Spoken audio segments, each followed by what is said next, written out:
আসসালামু আলাইকুম, welcome back to my another video. আমি শাওন ফ্রম শাওনস ক্রিয়েশন থেকে।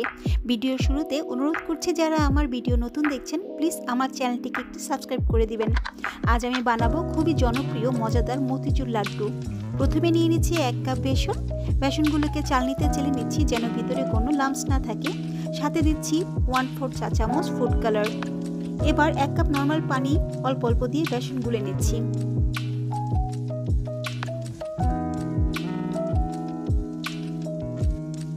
দেখতেই পাচ্ছেন ব্যাটারটা কতটা সফট এবং স্মুথ হয়েছে। এখন ডুবো তেলে মতির আকারে সবগুলো ভেজে নিব। তেল হাই হিটে গরম করে নিয়েছি। এবার অল্প বেসনের ব্যাটার দিয়ে তেলের গরম চেক করে নিচ্ছি। এভাবে ফোঁটাগুলো ভেসে উঠলে বুঝতে হবে পারফেক্ট গরম হয়েছে। এবার একটি ছিদ্রওয়ালা চালনিতে বেসনের ব্যাটার নিয়ে এভাবে দিয়ে দিচ্ছি।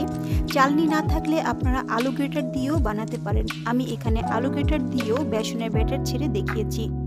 গরম তেলে বেসনের ব্যাটার দেওয়ার পর 5 থেকে 7 সেকেন্ড ভেজে উঠিয়ে ফেলতে হবে। বেশি ভাজা হলে লাড্ডুগুলো শক্ত হয়ে যাবে, আর লাড্ডু শক্ত হয়ে গেলে এর ভিতরে যে সফট জুসিনেস থাকে সেটাও থাকবে না, খেতেও ভালো লাগবে না। এভাবে করে সবগুলো মতি আমি ভেজে নিচ্ছি। দেখতেই পাচ্ছেন মতিগুলো অনেকটাই ক্রিস্পি হয়েছে। এগুলো যদি ঠান্ডা হয়ে যায় তখন কিন্তু নরম হয়ে যাবে, তাই গরম অবস্থায় এটাকে হাত দিয়ে কিছুটা ডলা দিয়ে মতিগুলো আধা ভাঙ্গা করে নিয়েছি। আপনারা চাইলে এটা আস্তাও রাখতে পারেন, আস্তা রাখলেও সমস্যা নেই। যখন আমরা এটা শিরাতে দিব এমনি অনেক সফট হয়ে যাবে। এবার একটি প্যানে 240+ ml এর মতো পানি ও 160 ml চিনি দিয়ে দিচ্ছি। সাথে দিচ্ছি 1/2 চা চামচ ফুড কালার, দিয়ে দিচ্ছি 1 টেবিল চামচ কেওড়া জল বা গোলাপ জল, 1 চা চামচ লেবুর রস দিয়ে দিচ্ছি।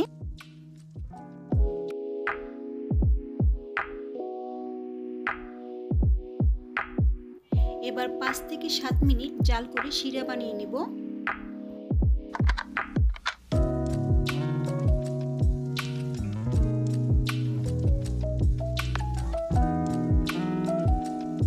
দেখতেই পাচ্ছেন শিরাটা অনেকটাই ঘন হয়ে এসেছে।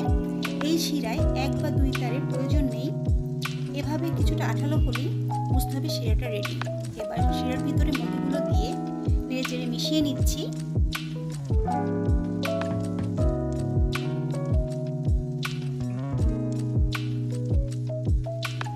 এবার মিডিয়াম আঁচে শিরাটাকে ঢেকে 5 থেকে 6 মিনিট রান্না করব। ঢাকনা উঠিয়ে আবারও নেড়ে দিচ্ছি এবং 1 টেবিল চামচ ঘি দিয়ে দিচ্ছি।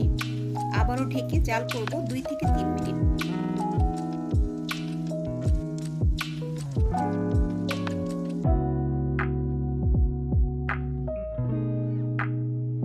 এবার ঢাকনা উঠিয়েও কতক্ষণ নেড়েচেড়ে নিচ্ছি।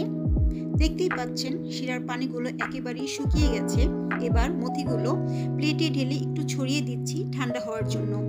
এখানে আমি কাঠবাদাম ও পেস্তা বাদাম নিয়েছি, এটা অপশনাল, আপনারা ইচ্ছে করলে দিতে পারেন বা স্কিপ করতে পারেন।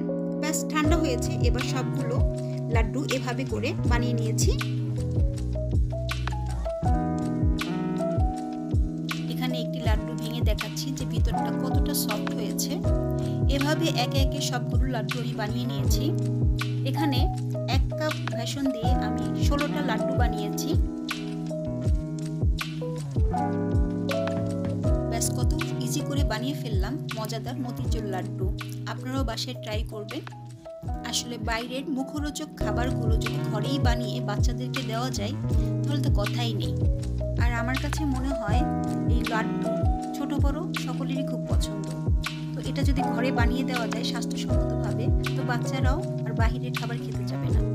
এই ছিল আমার আজকের ভিডিওটি দেখার জন্য ধন্যবাদ। আশা করছি লাইক এবং কমেন্ট করে পাশে থাকবেন। আল্লাহ হাফেজ।